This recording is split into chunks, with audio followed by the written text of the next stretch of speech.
My name is Casey Williams, 34 years old, and I never imagined I would be sitting in a high-end lawyer's office, discovering that my parents had completely excluded me from their will. The leather chair felt cold as I stared at the document, realizing that everything had been left to my brother Martin. Years of providing them with financial and emotional support were wiped away in black and white legal text. The betrayal cut deeper than I ever could have imagined. Before I explain the decision that changed my life that day, leave a comment to let me know where you're watching from, and don't forget to subscribe to follow along on my journey of finally standing up for myself. I grew up in a middle-class family in Boston, where appearances meant everything. My parents, Eleanor and Thomas Williams, owned a small chain of specialty food stores that did reasonably well. They were well-regarded business owners in our community, always smiling in public and presenting the image of a perfect family. But behind closed doors, things were very different, especially in how they treated their two children. Martin, 5 years older than me, was the golden child from my earliest memories. Nothing he did was ever wrong in my parents' eyes. When he got average grades, they celebrated as if he had won a Nobel Prize.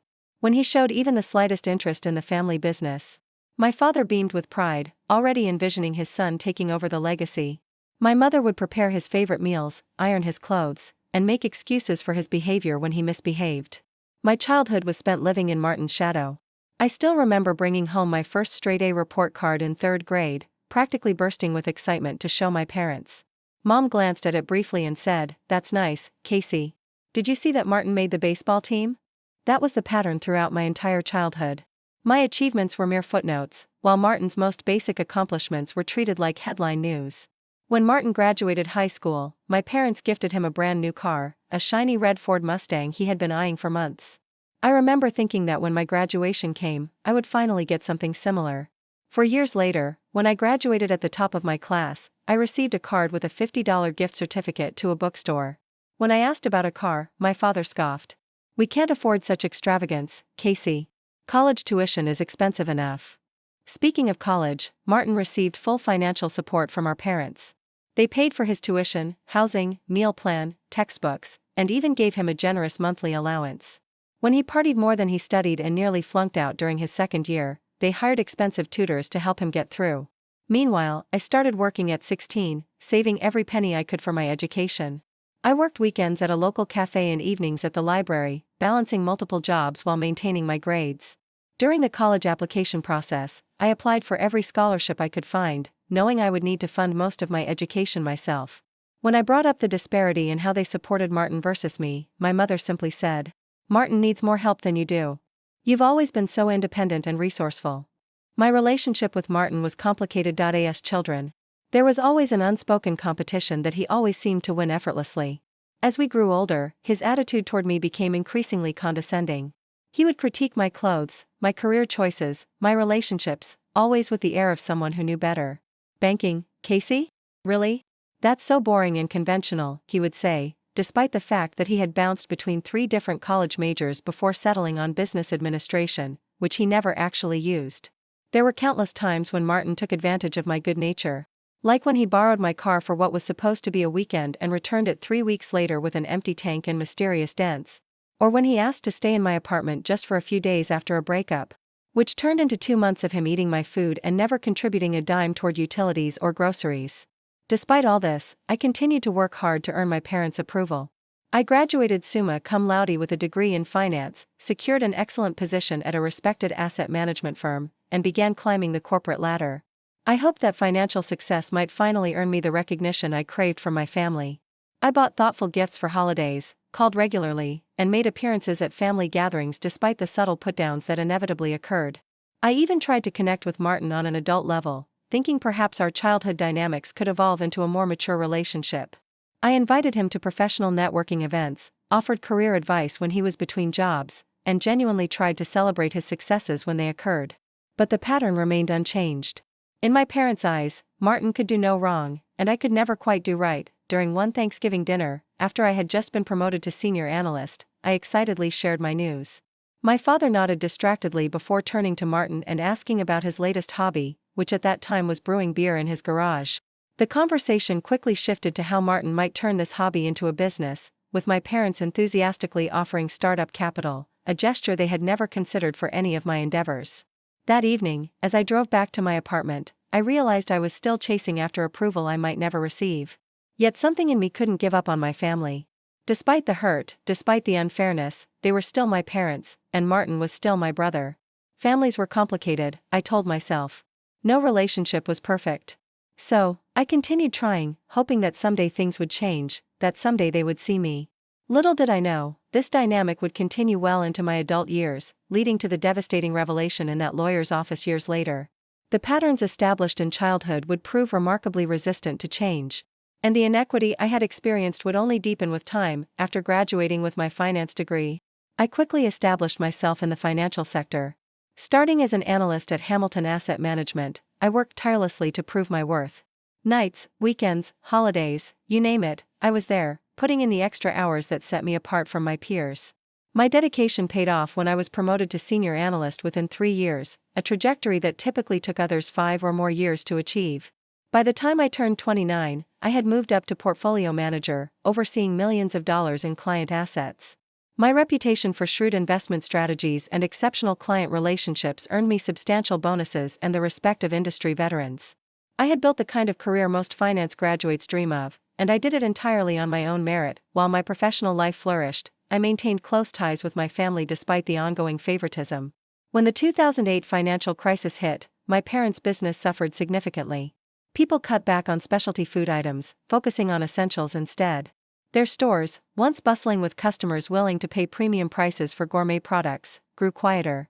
Sales plummeted, and they struggled to keep all 3 locations open. One evening, I received a distressed call from my mother. "Casey, I hate to ask this, but we're having trouble making the mortgage payment this month. Business is so slow, and we had to use our savings to keep the stores afloat." Without hesitation, I transferred $5,000 to their account. "Don't worry about paying me back right away," I assured them. "Focus on stabilizing the business first." That initial transfer marked the beginning of what would become a pattern of financial support from me to my parents. Over the next few years, I regularly contributed to their mortgage payments when business was slow. What started as occasional help gradually became an expected monthly transfer. I set up automatic payments from my account to theirs on the first of every month, ensuring their mortgage was never late. Additionally, I paid off their credit card debt twice when it became overwhelming, totaling over $20,000. During this same period, Martin experienced his own financial difficulties.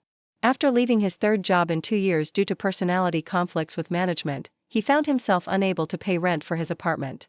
Once again, I stepped in, covering his rent for 4 months while he looked for the right opportunity. That right opportunity apparently took quite some time to find, as he remained unemployed for nearly a year, during which I continued to provide financial assistance.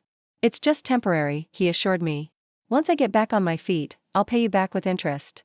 That repayment never materialized, and after a while, the loans were no longer mentioned. It became another item in the growing list of inequities I chose to overlook for the sake of family harmony. The most challenging period came when both my parents experienced health issues within months of each other. My father suffered a mild heart attack, followed by my mother being diagnosed with early-stage breast cancer. The medical bills, even with insurance, were substantial. My parents were faced with co-pays, deductibles, and treatments not fully covered by their policy. Without complaint, I stepped in once again. I paid for the best cardiologist for my father and ensured my mother had access to top oncologists for her treatment. When my father needed specialized medication not covered by insurance, I covered the $1,000 monthly cost. When my mother required post-surgery care, I hired a private nurse to assist her at home. Throughout these medical crises, Martin made occasional appearances at the hospital, bringing flowers or taking Instagram photos of himself, looking concerned at our parents' bedsides. His actual contributions to their care were minimal. When discussions about medical bills arose, he would conveniently need to take an important call or suddenly remember an urgent appointment. At one point, when I gently suggested he might help with some of the expenses, he looked genuinely surprised. "But you make so much more money than I do," he replied. "This is much easier for you." The fact that he had recently posted photos of his luxury vacation in Bali seemed irrelevant to him. My parents, for their part, never seemed to notice or acknowledge the disparity in our contributions. They would thank me for my help, but in the same breath, marvel at how Martin had driven 2 hours to visit them or brought them takeout from their favorite restaurant. The monetary value and sacrifice involved in our respective contributions never entered the equation. All of this financial assistance impacted my own life significantly. I had been saving for a down payment on a condo in Boston's desirable Back Bay neighborhood. As the funds I had earmarked for my future home were redirected to family expenses, I pushed back my timeline for homeownership again and again. Instead of the spacious one-bedroom with a view of the Charles River that I had my eye on, I remained in my modest rented apartment in a less prestigious area. I also scaled back on personal expenses. The European vacation I had been planning for years remained just an item on my bucket list. I reduced my retirement contributions to free up cash flow for family emergencies. Designer clothes, fine dining, and other luxuries that my salary could technically afford became occasional treats rather than regular indulgences. The strain wasn't just financial. The constant worry about my parents' health and business, combined with the frustration of seeing Martin contribute so little while being praised so much, took an emotional toll. I developed insomnia, grinding my teeth at night, as I worried about everyone's needs but my own. My few close friends noticed the dark circles under my eyes, the weight loss, the way my smile didn't quite reach my eyes anymore. "You can't keep setting yourself on fire to keep others warm," my best friend Tara warned during one of our coffee dates. "Your family is taking advantage of your generosity, and it's not sustainable." I dismissed her concerns with a practiced wave of my hand. "Their family," I said, as if that single word explained and justified everything. "They'd do the same for me if I needed it." Looking back now, I wonder if I truly believed that or if I was simply trying to convince myself. Despite all evidence to the contrary, I clung to the belief that my sacrifices would eventually be recognized and reciprocated. That my parents would one day look at me with the same pride they directed at Martin. And that my brother would mature into someone who appreciated my support and returned it in kind. It would take the shocking revelation in the lawyer's office to finally shatter these illusions and force me to confront the painful truth about my family dynamics. It was a crisp autumn morning when I received the call that would ultimately change everything. I was at my desk reviewing quarterly investment reports when my phone buzzed with an unknown local number. Normally, I might have let it go to voicemail, but something compelled me to answer. "Is this Casey Williams?" The voice was professional and measured. "Yes, this is she," I replied, already shifting mental gears from work mode to whatever this call might require. "Good morning, Miss Williams. This is Jeffrey Blackwell from Blackwell Schneider and Associates. I'm your parents' attorney. They've recently updated their will and estate plans, and there are some matters I'd like to discuss with you in person, if possible." A flutter of unease passed through me. "Is everything okay? Are my parents all right?" "Yes, they're fine," he assured me. "This is just standard procedure after significant changes to estate planning documents. Would you be available to come to our office this week?" I scheduled an appointment for the following afternoon, rearranging several client meetings to make it work. Throughout the rest of the day and into the next morning, curiosity and anxiety battled within me. Why had my parents updated their will without mentioning it? Why would their lawyer want to speak with me directly? Had they finally decided to include me in the family business in some official capacity? That last thought sparked a small flame of hope. Perhaps after all these years of proving myself in the financial world, they had recognized that I could bring valuable expertise to their business. Maybe they were finally seeing me. The law offices of Blackwell Schneider and Associates occupied the 15th floor of a glass and steel building in downtown Boston. The reception area featured leather seating, abstract art, and fresh flower arrangements that likely cost more than what many people spent on groceries in a week. It screamed old money and discretion, exactly the type of firm my parents would select to handle their affairs. After checking in with the receptionist, I waited only a few minutes before a tall man in his 50s approached. Hand extended. "Miss Williams, I'm Jeffrey Blackwell. Thank you for coming in on such short notice." He led me down a hallway to a conference room rather than a personal office, which struck me as unusual but not alarming. The room had a large mahogany table surrounded by 8 chairs, though only 2 place settings were arranged with water glasses, legal pads, and pens. The downtown skyline served as a backdrop through floor-to-ceiling windows. "Please have a seat," Mr. Blackwell gestured to one of the prepared spots. As I settled into the chair, I noticed a thick folder on the table in front of him. My parents' name was visible on the label. After offering me water, which I declined, Mr. Blackwell cleared his throat. "Miss Williams, I asked you here today because your parents recently made substantial changes to their estate plans. As their attorney, I felt it was important that all parties understand the current arrangements." Something in his tone made my stomach tighten. "What kind of changes are we talking about?" He opened the folder, removing several documents before continuing. "Your parents have decided to leave their entire estate to your brother, Martin Williams. This includes their primary residence, all business assets related to Williams Fine Foods, their investment accounts, and personal property." The words hit me like physical blows, each one landing with stunning force. I sat there momentarily unable to speak or even think clearly. "I don't understand," I finally managed. "There must be some mistake." Mr. Blackwell's expression held something that looked uncomfortably like pity. I'm afraid there's no mistake, Miss Williams. The documents are quite clear and legally binding. Your parents were of sound mind when they made these decisions. But why would they? Did they explain their reasoning? My voice sounded distant, as though it belonged to someone else. He shifted uncomfortably in his chair. They indicated that they believe Martin requires more financial support than you do. They mentioned your successful career several times and expressed confidence in your ability to provide for yourself. The irony was so bitter I could taste it. My success, which I had hoped would finally earn their approval, was now being used as justification for cutting me out entirely. So, because I worked hard and became self-sufficient, I'm being punished? The words came out sharper than I intended. I wouldn't characterize it as punishment, Mr. Blackwell replied diplomatically. Estate planning is a personal decision, and individuals have the legal right to distribute their assets as they see fit even when those decisions completely disregard years of financial support provided by one of their children. I countered, feeling heat rise in my cheeks. He looked down at his notes, clearly uncomfortable. I understand this must be difficult to hear. Would you like a moment? I shook my head, determined to maintain my composure in front of this stranger. No, I'm fine. Is there anything else I need to know? Mr. Blackwell hesitated before continuing. There is one more thing. Your parents have named Martin as their healthcare proxy and power of attorney should they become incapacitated. Another blow, another exclusion. Not only was I deemed unworthy of any inheritance, but I wouldn't even have a say in their medical care or financial decisions if they became unable to manage their affairs. I see, I said, my voice unnaturally calm. And was Martin aware of these changes before today? A flicker of something crossed the lawyer's face, confirmation enough before he even spoke. Yes, he was consulted during the process. So Martin had known all along, had probably encouraged it even, and no one had thought to mention any of this to me until after the documents were signed and filed. Is there anything else, Mr. Blackwell? I asked, gathering my purse and preparing to stand. Just this, he said, sliding a business card across the table. If you have any questions about the legal aspects of the situation, please don't hesitate to contact me. I took the card automatically, though I knew I would never call. What would be the point? The decisions had been made, the documents signed.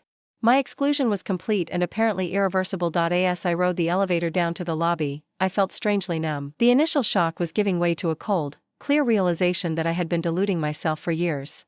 All my efforts, all my support, all my desperate attempts to win my parents' approval had amounted to nothing. In the end, I was still the less valued child, still unworthy of even the smallest consideration. Stepping out onto the busy sidewalk, I pulled out my phone and saw 3 missed calls from Martin. News traveled fast, apparently. I ignored them, sliding the phone back into my pocket as I began the walk back to my office. I needed time to process what had happened and figure out what it meant for my relationship with my family moving forward. But one thing was becoming increasingly clear, with each step. Something fundamental had changed inside me that day, and there would be no going back to the way things were before after leaving the lawyer's office. I wandered the streets of Boston for hours, barely noticing where I was going. My phone continued to buzz with calls and messages from Martin, but I couldn't bring myself to respond, not yet. I needed to understand what had happened to make sense of this betrayal before confronting him. When I finally returned to my apartment that evening, I found Martin waiting outside my door. He was leaning against the wall, scrolling through his phone, looking completely untroubled by the day's events. "There you are," he said, as though we were meeting for a casual lunch. "Been trying to reach you all day. How long have you known?" I asked, bypassing any greeting. Martin had the decency to look slightly uncomfortable, but it passed quickly. "About the will. A few months. Mom and Dad wanted my input on some of the details, and you didn't think I deserved to know." I unlocked my door, debating whether to let him in or not. In the end, I stepped aside, deciding it was better to have this conversation in private rather than the hallway. "I figured they'd tell you when they were ready," he shrugged, following me inside. "Or that the lawyer would, which he obviously did." I set down my purse and turned to face him. "Why, Martin? Why everything to you and nothing to me?" He dropped onto my couch, making himself comfortable as if he owned the place. The casual way he spread his arms across the back of the sofa, legs splayed in front of him, only fueled my growing anger. "Look, Case, it just makes sense. You've got this fancy career, making 6 figures. You've always been the independent one, right? Always so proud of doing everything on your own." His tone was patronizing, as if explaining something obvious to a child. "I'm still trying to find my footing. The business needs someone who will be fully committed, not someone who's already established elsewhere. So, my success is being held against me, while your inability to hold down a job is being rewarded." I couldn't keep the incredulity from my voice. Martin's expression hardened. That's a pretty nasty way of looking at it. Mom and Dad just recognize that you don't need their help. You've always made that abundantly clear, haven't you? Always showing off your promotions and bonuses. Showing off? I was trying to make them proud. The words burst out of me with unexpected force. Well, now you've got your chance to prove how self-sufficient you really are, he said with a smirk. Isn't that what you've always wanted? To prove you don't need anyone? I stared at him, suddenly seeing with perfect clarity the narrative he had constructed, the way he had likely presented it to our parents. In his version, I wasn't the supportive daughter who had helped keep the family afloat during difficult times. I was the cold, career-focused daughter who valued independence above family ties, who flaunted her success to make others feel inadequate. You know that's not true, I said quietly. You know how much I've helped Mom and Dad financially over the years. Something flickered across his face. Guilt, perhaps, but it was quickly replaced by defensiveness. They needed immediate help, and you could provide it. That's different from long-term planning. Did you encourage them to cut me out completely? I asked, needing to know just how active his role had been. Martin stood up suddenly, less comfortable with the conversation. I didn't cut you out of anything. They made their own decisions. After consulting with you, I pressed .it. They asked for my opinion and I gave it, he admitted. The business needs consistency, someone who will be fully committed. You've made your choice to pursue your career elsewhere. The audacity of his reasoning left me momentarily speechless. My choice to pursue a career had been necessitated by the very fact that my parents had invested everything in Martin and nothing in me. And now that same career was being used as justification for continuing the pattern. I think you should leave, I said, moving toward the door. Martin grabbed his jacket, shaking his head as if disappointed by my reaction. You always take everything so personally, Casey. This is just practical estate planning, not some declaration about who Mom and Dad love more. I almost laughed at the transparent lie. Get out, Martin. After he left, I sat on my couch, staring at the wall, trying to process the layers of betrayal. Martin's words kept echoing in my head, his casual dismissal of years of sacrifice. His entitled assumption that everything should naturally come to him. The next day, I drove to my parents' house, determined to hear their side of the story. Perhaps there had been some misunderstanding, some explanation that would make sense of their decision. A small, hopeful part of me still wanted to believe they had valid reasons and weren't simply writing me off after all I had done. They were both home when I arrived, my father reading the newspaper in his recliner, my mother preparing lunch in the kitchen. Their comfortable suburban home with its manicured lawn and tasteful decor had always represented stability to me. Now, it felt like foreign territory. Casey, what a nice surprise, my mother said when I entered, wiping her hands on a dish towel. We weren't expecting you today. I spoke with Mr. Blackwell yesterday, I said without preamble, about the changes to your will. The atmosphere in the room shifted instantly. My father lowered his newspaper, exchanging a look with my mother.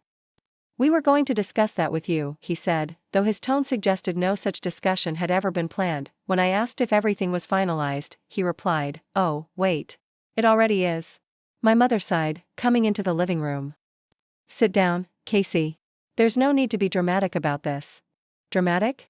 You've completely written me out of your will, consulted with Martin about it, and didn't even give me the courtesy of a conversation, and I'm being dramatic for wanting an explanation? You're a successful, professional, Casey, my father said, as if this explained everything. Martin needs our support more than you do. I've been supporting this family for years, I countered. Who do you think has been paying half your mortgage, covering your medical bills, helping you keep the business afloat during tough times? Another exchanged glance between them, this one harder to interpret. We appreciate your help, of course, my mother said carefully.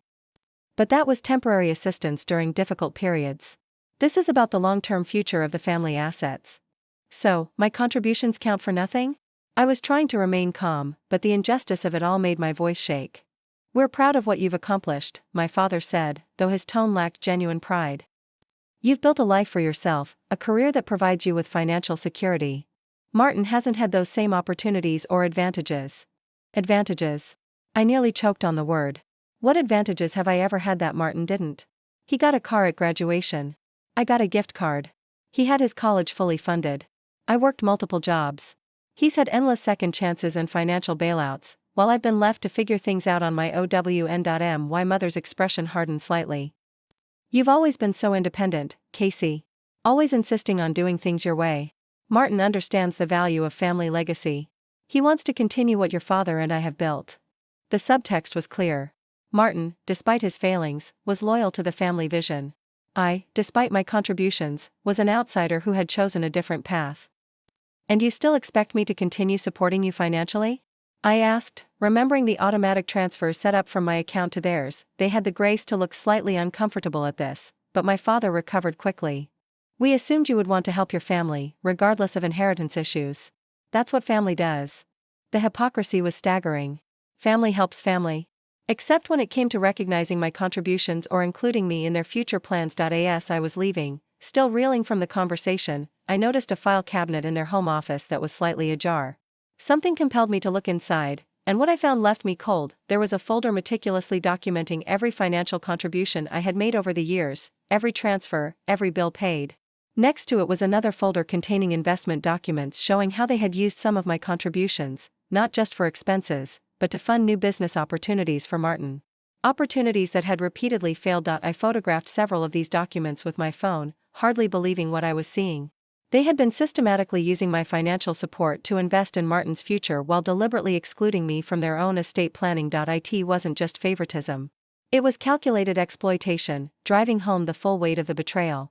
The realization crashed over me in waves. Years of memories flooded back, recontextualized by this new understanding. The times I'd skipped vacations to help them make payroll. The retirement contributions I'd reduced to cover their medical expenses. The home I still hadn't bought because so much of my savings had gone to keeping their house, their business, their lives afloat, and all while they were planning to leave me with nothing. Consulting with Martin behind my back. Positioning him to inherit the very assets I had helped preserve. The anger that rose in me then was unlike anything I'd ever experienced before, a white-hot rage that burned away the last remnants of my need for their approval. By the time I reached my apartment, a new clarity had emerged from the fury. I had been operating under a delusion, believing that my sacrifices would eventually be recognized. That my parents would finally see me as equal to Martin. That my brother would mature into someone worthy of the advantages he'd been given. None of that was ever going to happen. The only person I could count on, the only person who would ever truly value my worth, was myself. It was time to act accordingly. The morning after discovering the truth about my parents' financial manipulation, I woke with an unusual sense of calm. The initial shock and anger had crystallized into something harder, more resolute. I called in sick to work for the first time in 3 years, knowing I needed this day to reclaim control of my life. My first call was to Victoria Ramirez, a respected attorney who specialized in family law and estate matters. I had met her at a charity event the previous year and remembered being impressed by her straightforward manner. She agreed to see me that afternoon. Victoria's office was smaller and less ostentatious than Blackwell's firm, but it had an energy that immediately put me at ease. Bookshelves lined the walls, filled with legal volumes and family photos. Victoria herself, a sharp-eyed woman in her 50s with silver-streaked black hair, listened without interruption as I explained my situation. When I finished, she leaned back in her chair, considering. "Legally speaking, your parents are within their rights to distribute their estate however they choose, barring any evidence of coercion or mental incapacity." "I figured as much," I said, my heart sinking despite having expected this answer. "However," she continued, "the automatic transfers from your accounts to theirs are entirely within your control, as are any future financial contributions you might choose to make or withhold. So, there's nothing I can do about the will itself?" Victoria shook her head. "You could contest it after they pass, but such challenges rarely succeed unless there's clear evidence of improper influence or diminished capacity. From what you've described, this sounds like favoritism, which, while unfair, isn't illegal." "What would you do if you were me?" I asked. She looked at me thoughtfully. "I can't tell you what decision to make about your relationship with your family. That's deeply personal. But I would advise you to protect yourself financially moving forward. Your generosity has been exploited. You're under no obligation to continue enabling that pattern." I left Victoria's office with clarity about my legal position, if not yet about what actions to take. My next stop was to see Daniel Park, the financial advisor who had helped me navigate my investments since I received my first significant bonus. Daniel's reaction to my story was less measured than Victoria's. "They did what?" he exclaimed, nearly spilling his coffee. "After all you've done." I appreciated his outrage on my behalf. It validated my own feelings in a way my family never had. "I need to understand exactly what financial commitments I have with them," I explained. "What can I legally and ethically disentangle myself from?" Daniel pulled up my accounts on his computer. "Let's see what we're dealing with." Over the next hour, we cataloged every financial connection between me and my family. The monthly transfers to my parents' account that helped cover their mortgage. The annual contributions to their property tax fund. The credit card I had added them to as authorized users for emergencies. The automatic payments to various medical providers for my father's heart medication and my mother's follow-up cancer treatments. The total amount I had contributed over just the past 5 years was staggering, $278,000. Seeing it quantified made me feel physically ill. This wasn't occasional help during rough patches. This was systematic support that had allowed them to maintain their lifestyle while continuing to favor Martin in their long-term planning. What about your own financial goals? Daniel asked gently. The condo you wanted to buy. Your retirement planning. I had been contributing the minimum to my 401k instead of the maximum for years, diverting the difference to family expenses. My home purchase fund had barely grown in 5 years. The international travel I had dreamed of since college remained just that, a dream. I've put everything on hold, I admitted. Daniel nodded, his expression serious. Casey, you've been an excellent financial planner for everyone except yourself. It's time to redirect that expertise where it belongs. Together, we developed a comprehensive plan. First, I would cancel all automatic transfers to my parents' accounts, effective immediately. Next, I would remove them as authorized users from my credit card. Then, I would redirect those funds to maximize my retirement contributions and accelerate my home purchase savings for the medical expenses. Which felt ethically different from the other support. We devised a transitional approach. I would continue payments for 3 more months, giving my parents time to arrange alternative coverage or payment plans. I would inform them of this timeline in writing, making the end date clear. As for Martin, any financial assistance to him would cease completely, effective immediately. No more emergency loans, no more covering his rent during temporary unemployment. No more bailing him out of his own bad decisions. The plan was practical, ethical, and protected my interests while still allowing for a compassionate transition regarding medical necessities. It was, in Daniel's words, financial self-care, not selfishness. Armed with this plan, I returned home and opened my laptop. It was time to implement these changes. I logged into my bank account and navigated to the automatic transfer section. There they were, the monthly payments that had been draining my resources for years. $1,800 to my parents' joint account on the 1st of each month. $400 to my father's pharmacy account on the 15th. $250 to my mother's oncologist on the 20th, $500 to Martin's landlord on the 3rd. A recent addition after his latest financial crisis. I stared at the screen, my cursor hovering over the cancel button for the first transfer. A lifetime of conditioning made my hand tremble slightly. I had been taught that family came first, that taking care of my parents and even my brother was my responsibility, especially since I was doing so well. Cutting these financial ties felt like violating some fundamental code. Then I remembered the folders in my parents' office. The calculated way they had documented my contributions while simultaneously planning to exclude me from their legacy. The years of taking my support for granted while elevating Martin's minimal efforts. The exploitation disguised as family obligation. I clicked cancel on the first transfer, then the next, and the next. For the medical payments, I scheduled them to end after 3 months as planned. For everything else, the termination was immediate. Next, I called my credit card company and removed my parents as authorized users. I changed the passwords on all my financial accounts as well as my email and phone accounts. I updated my address book with my parents' and Martin's information, moving them to a new category labeled Limited Contact. As I worked through each step of financial separation, I felt a complex mix of emotions. Guilt, certainly, conditioned by years of putting their needs first. Anxiety about how they would react, but also, increasingly, a sense of rightness, of reclaiming what was mine, of finally establishing the boundaries that should have existed all along. When everything was done, I sat in my living room as evening fell, watching the city lights come on across the skyline. For the first time in years, I allowed myself to imagine a future shaped entirely by my own desires and needs. A home of my own choosing. Travel to places I had longed to see. Relationships based on mutual respect rather than obligation and exploitation. It wouldn't be easy. Decades of family dynamics couldn't be unwound in a single afternoon. There would be confrontations, accusations, attempts to pull me back into the old patterns. But something had shifted irrevocably within me.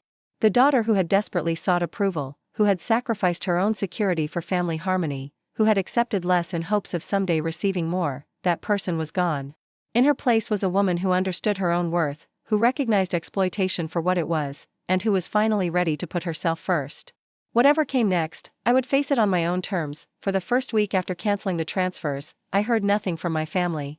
The silence was both a relief and disquieting, like the stillness before a storm. I used the time productively, touring condos and neighborhoods I'd previously considered out of reach. With my newly reclaimed finances, options I had reluctantly crossed off my list were suddenly viable possibilities. I fell in love with a 10th floor unit in a converted factory building. It had exposed brick walls, 12-foot ceilings, and windows that bathed the space in natural light. The view overlooked a small park rather than the flashier cityscape, but I found I preferred watching the seasonal changes in the trees to the glitter of distant skyscrapers. It felt like a metaphor for the shift in my own priorities, from appearances to substance. After my offer was accepted, I threw myself into planning the space. Paint colors, furniture arrangements, art for the walls. I created detailed spreadsheets for moving expenses and decoration budgets, applying my financial expertise to my own life for once. In the evenings, I reconnected with friends I had neglected while catering to family demands. Tara, who had warned me for years about my family's treatment, was particularly supportive, helping me shop for my new place and providing a sympathetic ear when doubts crept in. "You look different," she commented over brunch one Sunday, about 3 weeks after my decision. "More relaxed somehow. Like you've put down a heavy backpack you've been carrying for years." I realized she was right. The constant background anxiety of waiting for the next family crisis, the next financial demand, had disappeared. I was sleeping better, eating better, even standing straighter. The physical manifestations of stress I had lived with for so long were gradually fading. It was exactly 1 month to the day after I had cancelled the transfers when my phone lit up with a text from my mother, just 3 words: "Mortgage is due." I stared at the message, feeling the familiar pull of obligation rise up, followed by a surge of resentment. No inquiry about how I was doing, no acknowledgement that the transfers had stopped, just an implied demand disguised as a statement of fact. In that moment, I fully understood how one-sided our relationship had become. I was valued not for who I was, but for what I could provide. My worth to them was measured in dollars and cents, in bills paid and problems solved. The revelation was both painful and freeing. My thumbs hovered over the screen as I considered how to respond. In the past, I would have immediately arranged the transfer, perhaps with an apologetic message about having forgotten. I might have even added extra to make up for the delay, desperate to maintain the peace, to be the good daughter. But that was the old Casey. The new one took a deep breath and typed 2 simple words: "Not mine." After sending the message, I turned off my phone and went for a long walk through the park near my future home. The autumn air was crisp, leaves in vibrant shades of red and gold drifting down around me. For the first time in memory, I felt truly present. Not mentally calculating family obligations or worrying about the next crisis, just experiencing the moment fully and completely. When I returned home and turned my phone back on, it exploded with notifications. 5 missed calls from my mother. 3 from my father. 7 text messages of escalating urgency and accusation. 1 voicemail from Martin that began, "What the hell do you think you're doing?" before I deleted it without listening to the rest. I considered not responding at all, but decided that clear communication was better than avoidance. I sent a single message to my parents: "I will call tomorrow at 7 p.m. to discuss the changes in our financial relationship." The next evening, at exactly 7 o'clock, I called. My mother answered on the first ring, her voice tight with barely controlled anger. "What is going on, Casey?" "The mortgage payment bounced. The bank called us." It was humiliating. No greeting, no concern for why I might have stopped the transfers, just immediate focus on the impact to them. "I've made some changes to my financial commitments," I said, keeping my voice steady. "I will no longer be contributing to the household expenses." "What do you mean changes?" My father's voice cut in, indicating I was on speakerphone. "We were counting on that money." "Yes, you were counting on money from the daughter you've completely written out of your will," I replied, surprised by my own calm. "The daughter who apparently doesn't deserve any consideration in your estate planning, despite years of financial support." A brief silence followed, then my mother's defensive tone. "That has nothing to do with this. The will is about the future. This is about our current needs." "It has everything to do with it," I countered. "I've been supporting this family for years while you've been planning to leave everything to Martin. I've recently learned that you've even used my financial contributions to invest in opportunities for him. That stops now. We're your parents," my father said, as if that fact alone entitled them to unlimited support. "You can't just cut us off." "I'm not cutting you off out of spite," I explained, though part of me wondered if they deserved even this much explanation. "I'm establishing appropriate boundaries. I've continued the medical payments for 3 more months to give you time to make alternative arrangements.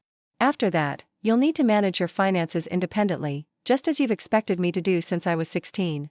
"Is this about money?" my mother asked incredulously. "Are you really that materialistic, Casey? After all we've done for you?" The question was so divorced from reality that I almost laughed. "This isn't about money, Mom. It's about respect. It's about recognition. It's about being treated as an equal member of this family rather than a convenient ATM. Martin needs our help more than you do, my father interjected, falling back on the familiar refrain. And I needed your help when I was younger, I replied. I needed it when I was working 3 jobs to pay for college. I needed it when I was eating ramen noodles for every meal to save for textbooks. I needed it when I couldn't afford a car to get to interviews.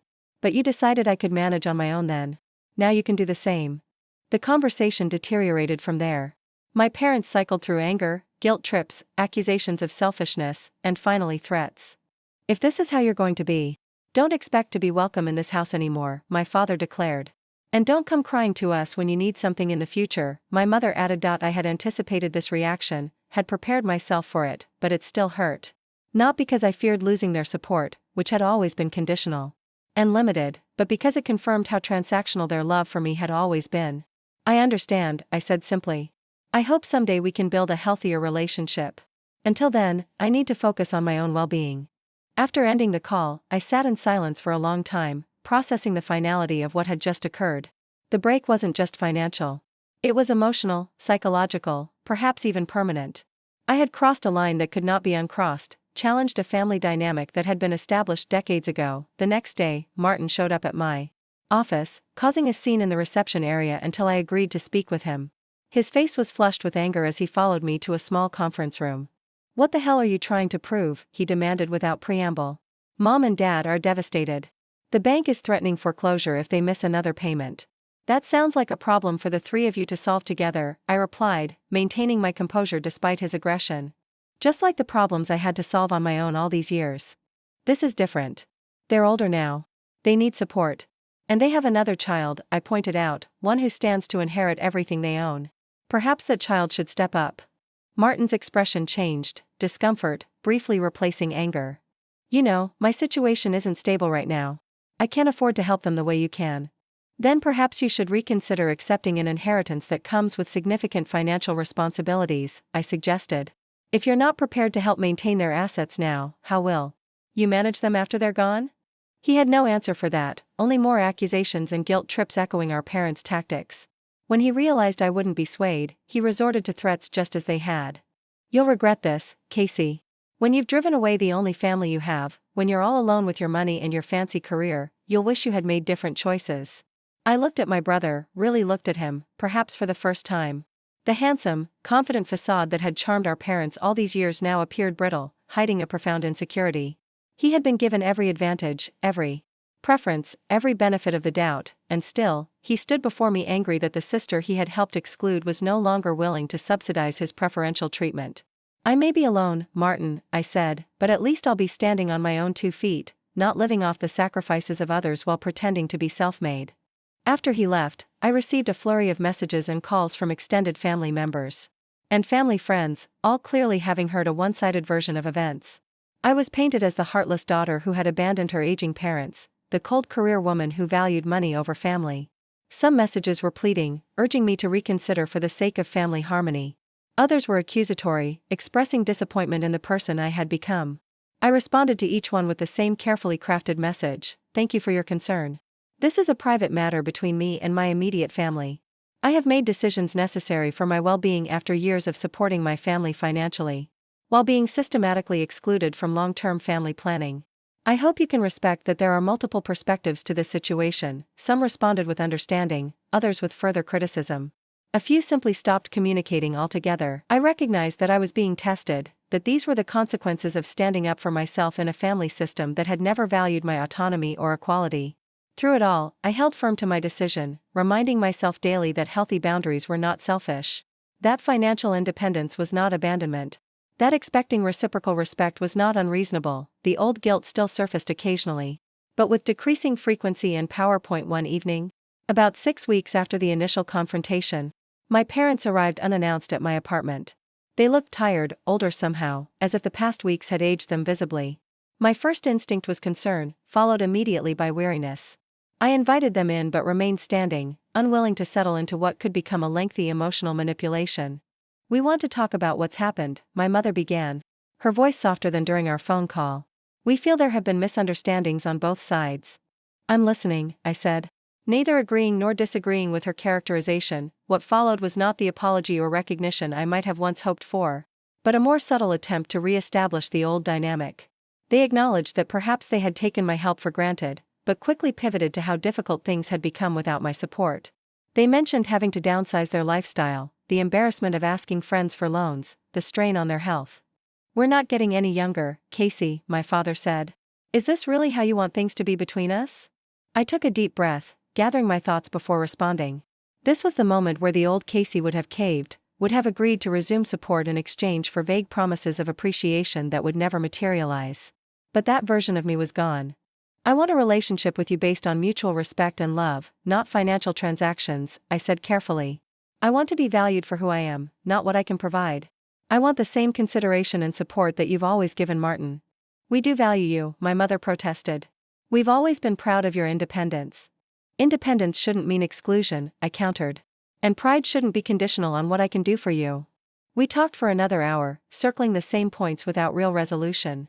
They could not or would not acknowledge the fundamental inequity in how they had treated their children, nor could they accept that my financial support was no longer available without significant changes in our relationship dynamic. In the end, they left with the situation unresolved, the future of our relationship uncertain. As I closed the door behind them, I felt a profound mixture of sadness and relief. Sadness for the parents I had wished for all my life but never truly had. Relief that I was finally free of the cycle of giving without receiving, of loving without being fully loved in return. Whatever happened next, I knew I had done what was necessary, not just for my financial well-being, but for my emotional and psychological health as well. The road ahead might be lonely at times, but it was mine to walk on my own terms. The first months after establishing boundaries with my family were the hardest. Despite knowing I had made the right decision, there were nights I lay awake replaying conversations in my mind, questioning whether I had been too harsh, too absolute in my stance. Old habits of guilt and self-doubt surfaced regularly, particularly during holidays and family birthdays that I now spent alone or with friends rather than relatives. The anger I had initially felt provided a certain clarity and strength. But as it gradually subsided, more complicated emotions took its place. Grief for the family relationships I had always wanted but never truly had. Confusion about my identity outside the role of family supporter and peacekeeper.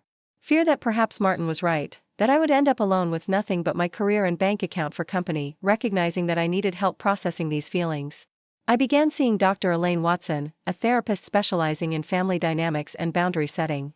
Our weekly sessions became an anchor, a safe space to examine the patterns that had shaped my life and to develop healthier ways of relating to myself and others. "What you're experiencing is a form of grief," Dr. Watson explained during one particularly difficult session. "You're mourning the loss of the family you thought you had or hoped you could have. That's a legitimate loss, even if the relationships weren't serving you well." She helped me understand that my family had operated as a system with rigid roles assigned to each member. Martin was the golden child, perpetually in need, perpetually forgiven. I was the responsible one, the provider, the emotional shock absorber. Our parents were the arbiters, maintaining this dynamic through differential treatment disguised as responding to our different needs.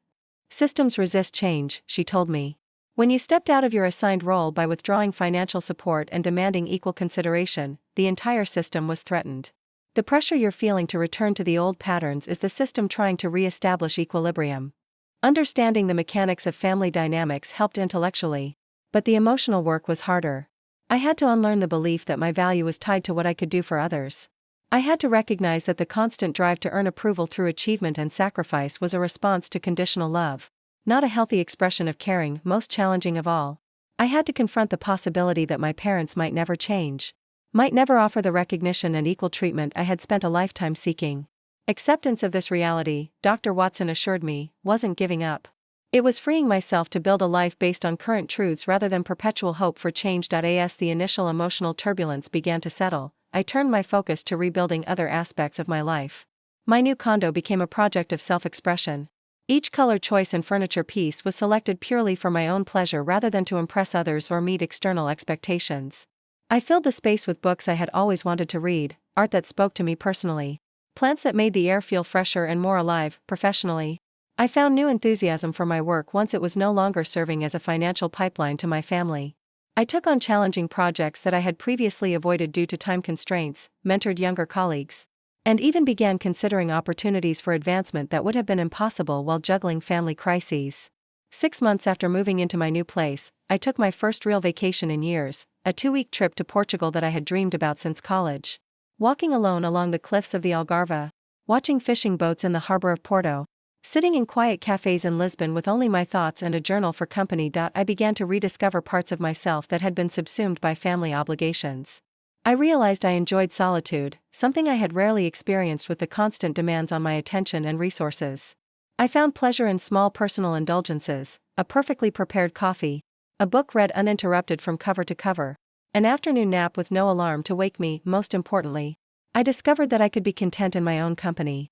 That the fear of ending up alone, once wielded as a threat, was actually a promise of peace. The distance from my family also allowed me to build deeper, more authentic relationships with others, without constantly rushing to address family emergencies or manage family dynamics. I had time and emotional energy for friendships based on mutual care rather than obligation. Tara and I became even closer, our friendship evolving from occasional brunches to regular parts of each other's lives. I reconnected with college friends I had drifted away from, finding that many of them had experienced similar family challenges. I even began cautiously dating again, approaching romantic relationships with a new awareness of healthy versus unhealthy patterns. My improved sense of self-worth made me less likely to accept poor treatment or one-sided dynamics, more able to communicate my needs clearly, and more willing to walk away from connections that didn't serve my well-being. For my family, the situation evolved in ways I could not have predicted. After several months of silence following our last confrontation, Martin reached out with an unexpected message. The family business was struggling without my financial support, and he had been forced to take a more active role in its management. For the first time in his life, he was working regular hours, dealing with practical realities like payroll and inventory, facing consequences for missed deadlines and poor decisions. "I never realized how much you were doing behind the scenes," he admitted during a tentative coffee meeting. "Or how much Mom and Dad were struggling before you stepped in." It wasn't an apology exactly, but it was an acknowledgement, the first I had received from any family member, that my contributions had been significant and unrecognized. Martin himself seemed different, less entitled, more grounded. Financial necessity had forced him into a maturity that preferential treatment had long delayed. Our parents were slower to adapt. They made several attempts to re-establish the old patterns, alternating between guilt trips and anger. When these failed, the medical payment transition I had arranged ended as scheduled, forcing them to confront their financial reality without my support. They eventually sold their large suburban house, moving to a smaller condo that better fit their actual resources. I maintained clear, consistent boundaries through these changes, offering emotional support when it felt genuine, but refusing to be drawn back into financial entanglement. It was a difficult balance, requiring constant vigilance against old patterns of guilt and responsibility. Dr. Watson's guidance was invaluable during this period, helping me distinguish between healthy familial care and unhealthy codependence. About a year after the initial confrontation at the lawyer's office, my parents asked to meet for dinner. It was a cautious, somewhat stilted evening, but different from our previous interactions. There was a tentative respect in their manner, a recognition perhaps that I was no longer the daughter who could be manipulated through obligation or guilt. "We've been doing some thinking," my father said as we finished our meal. "About the will, about how we've handled things with you and Martin. We didn't see how it looked from your perspective," my mother added. "We just thought, since you were doing so well." I waited, neither accepting their implicit excuse nor rejecting the olive branch it represented. "We've spoken to Mr. Blackwell," my father continued. "We're revising our estate plans to be more equitable." It was a small step, and perhaps motivated more by practical necessity than genuine recognition of past injustice.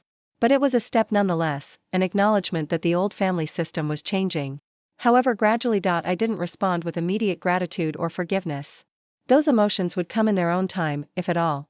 Instead, I simply nodded and said, "That sounds like a thoughtful decision." As I reflect on the journey of the past year, I realize that the most profound change has not been in my family's treatment of me, but in my treatment of myself. I have learned that true self-worth cannot be built on external validation, that healthy boundaries are not selfish, but necessary, and that love, which comes with conditions, is not really love at all. The pain of that day in the lawyer's office, the shock of discovering how little I was valued by those I had supported for so long, has transformed into something unexpected: freedom from the endless cycle of giving to earn approval that never came. Freedom to build relationships based on mutual respect rather than obligation. Freedom to prioritize my own well-being without constant guilt. Perhaps the most important lesson I've learned is that sometimes the family we need is not the one we're born into, but the one we create through chosen connections and authentic bonds. The friends who stood by me during this difficult transition. The colleagues who respected my boundaries. The new relationships I've formed based on genuine mutual care. These have become my true support system, my chosen family. I don't know what the future holds for my relationship with my parents and brother. There are moments of connection now, fragile but real, alongside the lingering hurt of past betrayals. We are finding our way toward something new. Neither the exploitative dynamic of before, nor the complete estrangement that might have been. What I do know is that I will never again measure my worth by others' willingness to recognize it. I will never again sacrifice my well-being to earn love that should be freely given. And I will never again mistake financial support for genuine caring or silence for peace. Sometimes, the text message you need to send in life is simply, "Not mine." Whether addressing a mortgage payment or the emotional burdens others try to place on your shoulders.